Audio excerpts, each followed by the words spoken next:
Pažnja, pažnja! Pozor svima!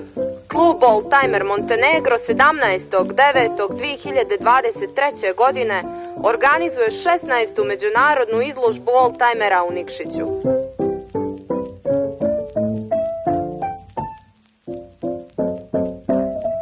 Okupljaju se miljenici na 4 točke, stari 30 ili više godina. Očekuje se opuštena atmosfera, dobro druženje i pozitivne vibracije. Svi pojurite na Trg Slobode od 9 časova.